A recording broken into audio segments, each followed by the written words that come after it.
Hello friends, आप सभी का आपके अपने यूट्यूब चैनल डिस्कवर राजस्थान में स्वागत है। जैसा कि आप सभी को पता है कि हम इस पे साइंस के टॉपिक कर रहे हैं वन बाय वन, और हम पहले भी इस पे टॉपिक कर चुके हैं विटामिन वगैरह। और अब हम आज का नेक्स्ट टॉपिक ले रहे हैं श्वसन तंत्र। तो आज हम इसमें पढ़ेंगे कि हमारा जो श्वसन है वो कैसे होता है, उसके बारे में जो भी बेसिक बेसिक बातें हैं जो आपके एग्ज़ाम की दृष्टि से महत्वपूर्ण है। हम जो ये क्लास स्टार्ट की आपकी साइंस से रिलेटेड, ये अग्निवीर बैच को देखते हुए एसएससी जीडी और एसएससी सीजीएल 10+2 जो एसएससी का है एग्ज़ाम, और स्टेट लेवल एग्ज़ाम, जिन भी एग्ज़ाम्स में साइंस से रिलेटेड क्वेश्चन पूछा जाता है और उससे उसको संदर्भ में हम देखते हुए हमने आपके लिए ये साइंस की सीरीज स्टार्ट की है। तो आज का हमारा टॉपिक क्या है? श्वसन तंत्र। तो हम श्वसन तंत्र को स्टार्टिंग से लेकर के एंड तक आपको बताएंगे। तो सबसे पहले आपको पता है कि हम श्वसन कैसे लेते हैं। श्वसन या तो हम लेंगे मुख से लेंगे या फिर नोज से लेंगे, या तो मुंह से लेंगे और या फिर कहाँ से लेंगे? नोज से लेंगे, मतलब कि नाक से लेंगे। और नाक को हम साइंटिफिक लैंग्वेज में क्या बोलते हैं? राइनो। क्या बोलते हैं? Rhino, RHINO, rhino. ठीक है। अब देखो, अपने बोले कि नाक का अध्ययन क्या कहलाता है, तो वो हो जाएगा आपका, नाक का अध्ययन क्या कहलाएगा? राइनोलॉजी। नाक का अध्ययन क्या कहलाएगा? राइनोलॉजी। किसी भी शब्द के अंत में लॉजी लग गया तो उसका मतलब क्या होता है? अध्ययन। तो क्या आ जाएगा? Rhino, RHINOLOGY। ठीक है। अब देखो, राइनो है ना, राइनो, राइनो से आपका एक जीके का क्वेश्चन भी बनता है कि एक सींग वाला गेंडा, एक सींग वाला गेंडा है, उसका नाम क्या है? तो उसका नाम है राइनो। ठीक है, उसको क्या बोलते हैं? राइनो। एक सींग वाला गेंडा, एक सींग वाला गेंडा। और ये कहाँ पे मिलता है आपको? ये मिलेगा असम के अंदर, असम के अंदर काजीरंगा में। असम में काजीरंगा जो नेशनल फोर्ट है उस पे, असम के अंदर जो काजीरंगा है उसके अंदर आपको एक सींग वाला गेंडा मिलता है। अब देखो, हम बात कर रहे थे श्वसन तंत्र की। श्वसन तंत्र में नाक का जिक्र आया तो मैंने आपको नाक के बारे में बता दिया, और उससे रिलेटेड जो एक क्वेश्चन बनता है जीके का वो भी हमने कंप्लीट कर लिया। अब देखो, हम पूछे कि आपसे पूछे कि सांस में हमारा मुख्य अंग कौन सा रहता है, तो आप बोलो कि हम सांस लेते हैं नाक से तो हमारा मुख्य अंग नाक हो गया, या सांस हम कुछ बोलेंगे हम मुंह से सांस लेते हैं तो हमारा मुख्य अंग मुंह हो गया। तो आपका सांस के लिए मुख्य या अंग है जो, वो नाक या मुंह ना होकर वो क्या है? आपके आपके जो लंग्स हैं ना, जो फेफड़े हैं, जो मैंने ये फेफड़े हैं ये बनाए हैं, ये आपका क्या होता है? सांस के लिए जो मुख्य अंग होता है वो क्या होता है? हमारे फेफड़े होती हैं। और नाक और जो मुंह है ना, इसके थ्रू तो हम सांस लेते हैं, बट जो मुख्य अंग है वो क्या है? फेफड़े। आपका डायरेक्ट ये क्वेश्चन भी बनता है कि श्वसन के लिए हमारा मुख्य अंग कौन सा है, तो वो क्या होगा आपका? वो होगा आपके फेफड़े। अब देखो, जैसे हमने नाक से क्या लिया? नाक से सांस लिया, और मुंह से हमने सांस लिया, तो ये दोनों यहाँ से अंदर एंटर हुआ, जैसे सांस अपना अंदर एंटर हुआ, और ये दोनों आपको एक पॉइंट पे मिलेंगे। जैसे ये मुंह से लिया, देखो मुंह के थ्रू मैंने आपको जाता हुआ दिखा दिया, ये दोनों एक पॉइंट में मिलेंगे। तो इस पॉइंट का नाम क्या है? इस पॉइंट का नाम है फायरेक्स या फिर ग्रसनी। ठीक है, इसको क्या बोलते हैं? फायरेक्स या ग्रसनी। आपको ग्रसनी से क्वेश्चन ये पूछा जाएगा कि नाक और मुंह से लिए जाने वाली ऑक्सीजन कहाँ पे मिलती है, तो आपका आंसर क्या होगा? फायरेक्स या फिर ग्रसनी। तो आपको इंग्लिश में भी इसका याद रखना है, क्योंकि कई बार क्या होता है कि इंग्लिश में ही टर्म आ जाती है। अब देखो, जो आपने नाक से सांस लिया, मुंह से सांस लिया, वो कहाँ पे मिल गया? आपका ग्रसनी के अंदर आके मिल गया। अब ग्रसनी के बाद क्या होगा? ग्रसनी के बाद आपने देखा होगा आपके गले के पास एक कंठ सा है, उसको बोलते हैं अपने वोकल बॉक्स। क्या बोलते हैं? Vocal box. और उसको साइंस की टर्म में बोलेंगे लिर्निक्स। क्या बोलेंगे? लिर्निक्स। और हिंदी में अपने क्या बोलते हैं? स्वर तंत्र। देखो, आपका इससे क्या क्वेश्चन बनता है? इससे ये क्वेश्चन बनता है कि हम जो स्वर मतलब कि बोलते हैं वो किस भाग से बोला जाता है, तो वो आएगा आपका लिर्निक्स। ठीक है। और आपने देखा होगा जब अपने बोलते हैं तो वो क्या करता है? कंपन करता है। क्या करता है? कंपन करता है। तो आपका डायरेक्ट ये भी क्वेश्चन पूछा जा सकता है कि बोलते समय कंपन करने वाला भाग है उसको क्या बोला जाता है, तो उसको बोला जाता है स्वर तंत्र या फिर लिर्निक्स। अब देखो हमारा जो सांस है वो कहाँ पे पहुंच गया, लिर्निक्स तक पहुंच गया। उसके बाद लिर्निक्स के बाद क्या होता है, जो ये यहाँ पे आकर के दो भागों में बंट जाता है। एक तो हो जाती है आपकी श्वसन नली और एक हो जाती है आहार नली। ठीक है, एक तो हो जाती है आपकी श्वसन नली और एक हो जाती है आहार नली। और जो श्वास नली है ना, उसके ऊपर क्या लगा रहता है, एक कैप लगा रहता है। ठीक है, उसको हम क्या बोलते हैं, उसको बोलते हैं एपिग्लोटिस। क्या बोलते हैं, एपिग्लोटिस। अब देखो ये एपिग्लोटिस किस काम में आता है जैसे आपने खाना खाया, ठीक है, खाना खाया तो वो ग्रसनी तक पहुंच गया। ग्रसनी से पहुंचने के बाद कई बार क्या होता है कि आप बातें करते करते खाना खाते हो। जैसे आप अपने सोना बाबू से बात कर रहे हो और साथ साथ में खाना खा रहे हो, आप बनते हो चालाक। कैसे, साथ साथ में तो बातें करेंगे और साथ साथ में हम खाना खाएंगे। तो कई बार क्या होता है कि जो आपका खाना होता है ना, वो अब आपका दिमाग तो बातों में है। यदि आपका दिमाग बातों में है तो जो एपिग्लोटिस को पता नहीं लगता कि ऊपर से क्या आ रहा है, खाना आ रहा है या सांस आ रही है, तो वो ढक्कन है ना खुल जाता है। ढक्कन खुल जाता है तो जो आपका खाना है वो एपिग्लोटिस के माध्यम से, ढक्कन खुलने के माध्यम से वो किस में आ जाता है, आपका श्वास नली में आ जाता है। और श्वास नली को क्या बोलते हैं, ट्रैकिया। जो आपका खाना था वो कहाँ पे पहुँच गया भाई साहब, वो आपका खाना पहुँच गया श्वास नली में। अब जब श्वास नली में खाना पहुँच गया तो आगे क्या होंगे, आएंगे आपके लंग्स, आगे क्या आगे फेफड़े आगे। अब जो फेफड़े सोचेंगे कि यार ये तो क्या सामान आ रहा है, कुछ गलत चीज़ आ गई इसके अंदर, जो इसमें तो सांस आना चाहिए श्वास नली में, तो फेफड़ों को लगेगा कि कोई गलत चीज़ आ गई। तो अपने को ये फेफड़े क्या करेंगे, उस चीज़ को वापस ऊपर की ओर धकेल देंगे। उस चीज़ को क्या करेंगे, वापस ऊपर की ओर धकेलेंगे। तो वो तब तक सांस नहीं रहेंगे जब तक उसको इस श्वास नली से बाहर नहीं निकाल देते। तब तक वो मतलब कि आपको वो फेफड़े आपके सांस नहीं लेंगे जब तक वो आपके ये भोजन को बाहर नहीं निकाल देते। तो अब फिर क्या होगा, वो फेफड़े उसको ऊपर की ओर धकेलेंगे।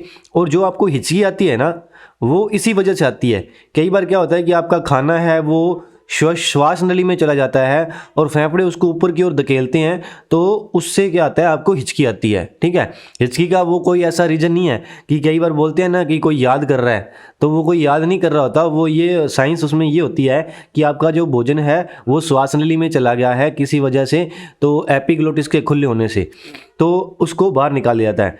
अब देखो, अब आपको एक तो याद रखना है कि श्वास नली को क्या बोलते हैं, ट्रैकिया। ठीक है, क्या बोलते हैं, ट्रैकिया। इंग्लिश में आपको साथ साथ में लर्न रखना है, कई बार इंग्लिश में भी क्वेश्चन पूछ जाता है। अब देखो एपिग्लोटिस, एपिग्लोटिस क्या होता है, एक ढक्कन के समान होता है। ढक्कन मान लो आप, तो देसी जुगाड़ू भाषा में हमारे को सांस हमें सांस लेते हैं और उसमें भोजन चला जाता है, ऊपर क्या होता है, एपिग्लोटिस होता है। अब एपिग्लोटिस का क्या काम है, ये क्वेश्चन पूछ जाता है। एपिग्लोटिस का क्या काम है, एपिग्लोटिस का काम है भोजन को श्वास नली में जाने से रोकना।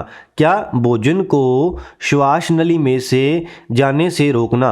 मतलब कि एपिग्लोटिस, मैंने आपको बोला कि क्या ये ढक्कन है, तो आपने सांस लेंगे ताकि सांस ही उसमें श्वास नली में जाए, भोजन वगैरह ना चला जाए, इसीलिए क्या है, एपिग्लोटिस है वो काम में आता है। अब देखो उसके बाद हमारा सांस क्या पहुंचा, श्वास नली में। श्वास नली में पहुंचने के बाद यहाँ पे क्या हुआ, ये दो भागों में बंट गया। कितने भागों में, दो भागों में बंट गया। अब इस जगह को क्या बोलेंगे, इस जगह को बोलेंगे ब्रोकियो। क्या बोलेंगे, ब्रोकियो।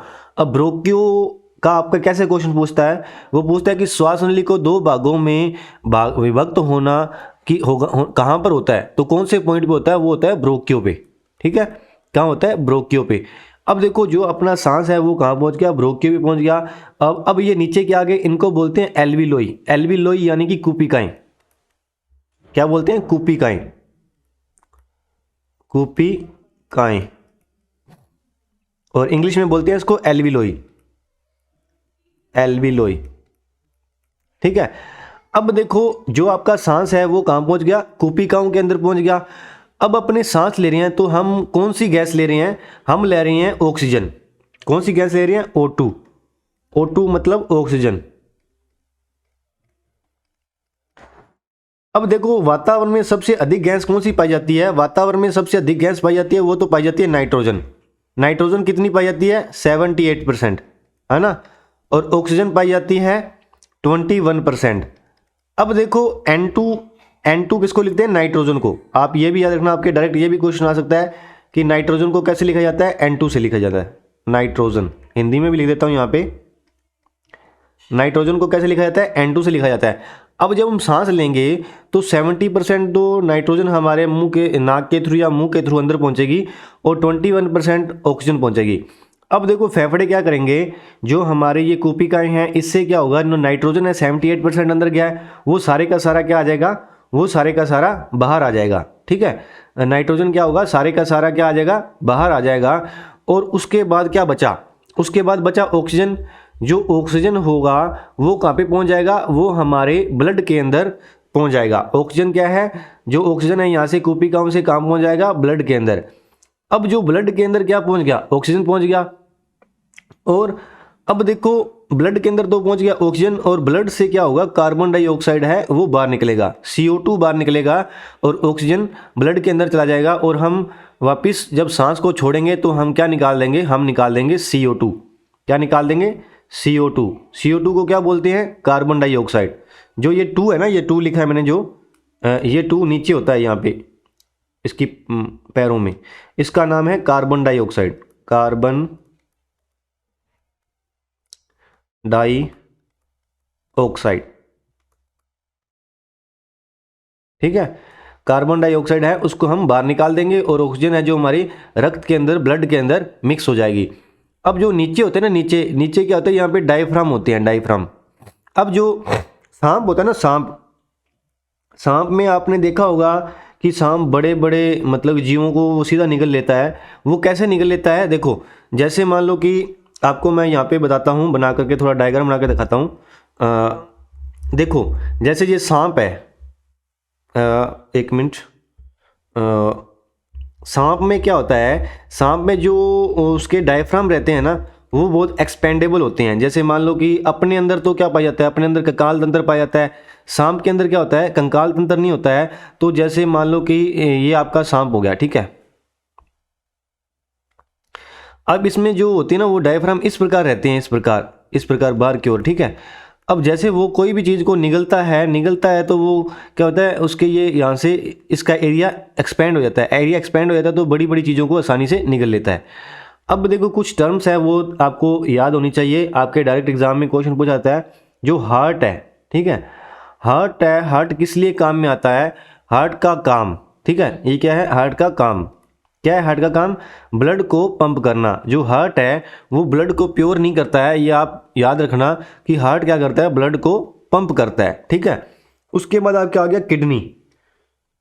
किडनी है, किडनी क्या करती है, ब्लड को प्यूरिफिकेशन करती है। किडनी क्या करती है, ब्लड का प्यूरिफिकेशन करती है, यानी कि किडनी है वो ब्लड को क्या करेगी, साफ करेगी, ठीक है।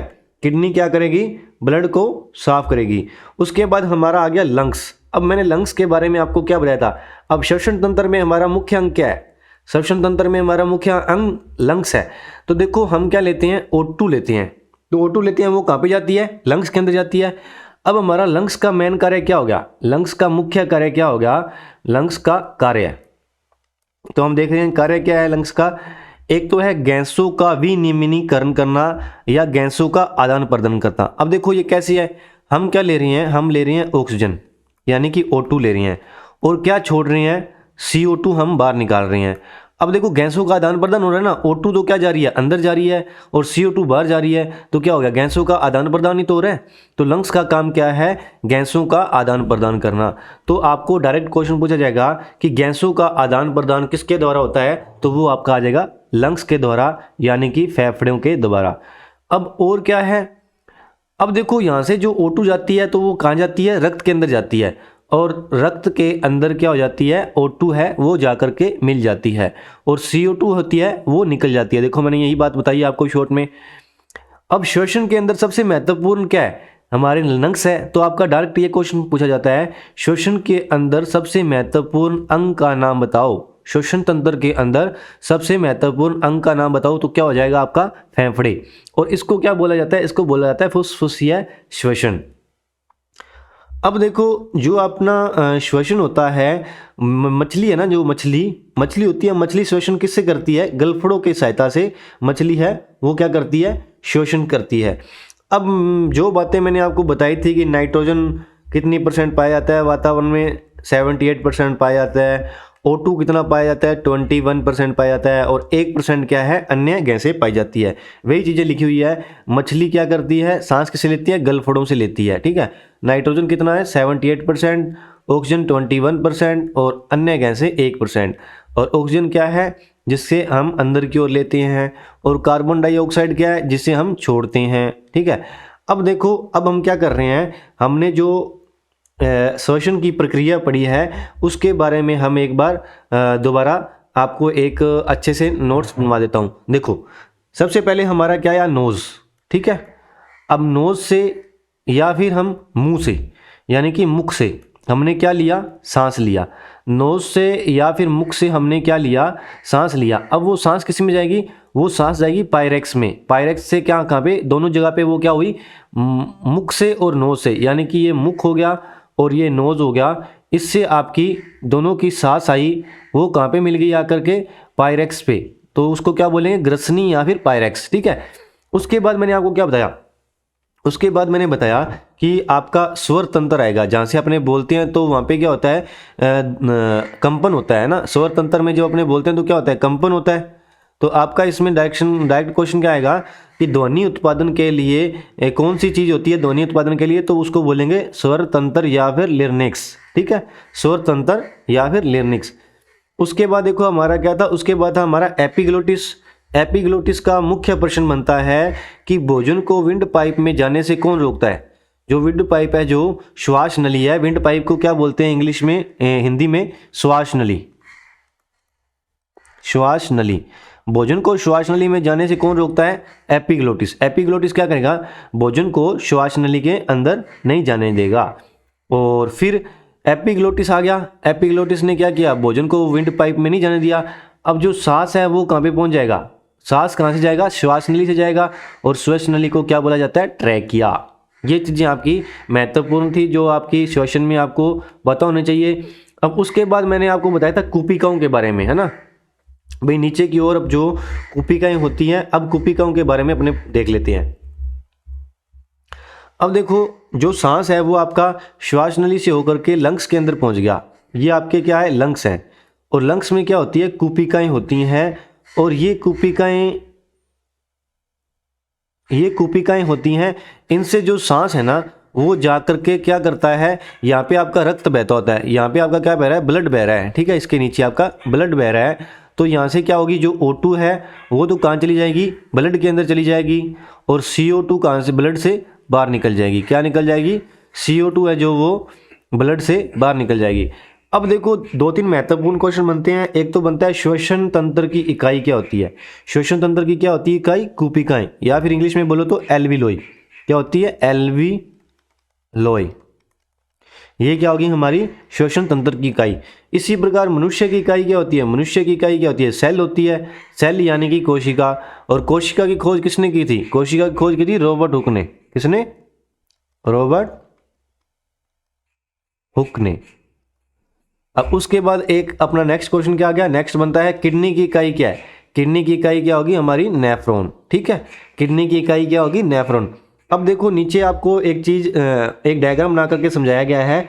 वो डायग्राम क्या बनाया गया, देखो, जो मैंने आपको ऊपर एक बार रिपीट कर दिया है वही सेम डायग्राम बताया है, थोड़ा मैंने उसको बड़ा करके बना दिया। देखो क्या है इसमें, जो ये आपको यहाँ पे मैंने रक्त इसके अंदर बहता हुआ दिखाई दिया है, ये रक्त दिखाया गया है इसके अंदर कि आपकी बॉडी के अंदर ये क्या है, रक्त बह रहा है, ठीक है। अब क्या हुआ, जो आपकी ये क्या है, कुपिका, ये क्या अपनी, ये क्या है हमारी एल्विलोई यानी भी कुपिकाएं, ठीक है। अब सांस क्या हो रहा है, O2 क्या आ रही है, O2 आ रही है। यदि आप सांस लेते हैं तो ऑक्सीजन आएगी ना, ऑक्सीजन आ रही है अंदर की ओर। जब ये ऑक्सीजन क्या होगी, कुपिकाओं में पहुंचेगी, तो कुपिकाओं से होती हुई ये कहाँ पे पहुंच जाएगी, रक्त के अंदर। ऑक्सीजन है वो कहाँ पहुंच जाएगी, आपकी रक्त के अंदर। और रक्त से क्या होगा, CO2 है जो वो बाहर निकलेगी। इस चीज़ को मैं काफ़ी बार रिपीट कर चुका हूँ कि जो O2 है वो ब्लड के अंदर जाती है और CO2 ब्लड से बाहर निकल जाती है। और फेफड़ों का क्या काम है, फेफड़ों का काम है गैसों का विनिर्मिनीकरण करना, ठीक है। फेफड़ों का क्या काम है, गैसों का विनिर्मिनीकरण करना। अब देखो आगे, अब O2 का परिवहन कौन करता है। अब देखो, जो रक्त है ना, रक्त का रंग लाल होता है। एक तो क्या होता है, रक्त का रंग लाल होता है, लाल दिखाई देता है। तो वो किस कारण दिखाई देता है, हीमोग्लोबिन के कारण रक्त का रंग लाल दिखाई देता है। रक्त का रंग लाल क्यों होता है? लाल क्यों होता है? वो होता है हीमोग्लोबिन के कारण। हीमोग्लोबिन के कारण रक्त का रंग लाल होता है। अब रक्त के अंदर देखो आपकी एक तो WBC पाई जाती है और एक पाई जाती है RBC, और इनकी फुल फॉर्म आपको लर्न होनी चाहिए। WBC की होगी वाइट ब्लड सेल और RBC की होगी रेड ब्लड सेल।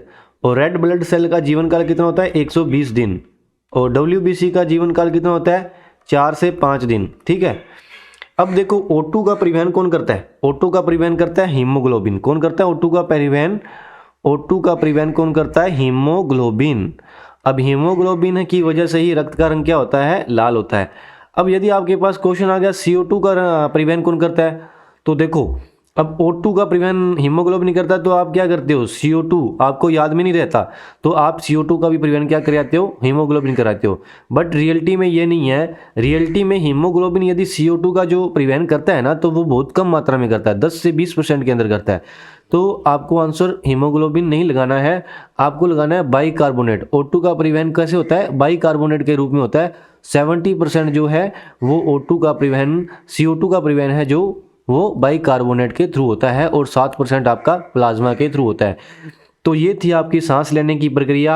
आप मुख से सांस लेते हो और आपके फेफड़ों के अंदर जाता है। फेफड़ों के बाद जो O2 है वो हमारे रक्त के अंदर बाइंड हो जाती है और वहाँ से CO2 बाहर निकल जाती है। तो ये आपका श्वसन तंत्र था। श्वसन तंत्र में आपने जो मुख्य बातें थी वो सभी आपको मैंने पढ़ा दिया है। तो आशा करता हूँ कि आप सभी को ये चीज़ें समझ में आई होगी। हमने इस चैनल पे साइंस से रिलेटेड सीरीज चला रखी है, तो हम काफ़ी दिनों से इसमें वीडियोस अपलोड कर रहे हैं। यदि आपने हमारी पहली वीडियोस नहीं देखी हैं तो आप जाकर के प्लेलिस्ट में देख सकते हैं। आशा करता हूं कि आप सभी को ये हमारा पढ़ाया हुआ अच्छा लगेगा। यदि आपको हमारा कंटेंट अच्छा लग रहा है तो वीडियो को लाइक करें, शेयर करें, और थैंक यू। आप सभी का बहुत बहुत धन्यवाद।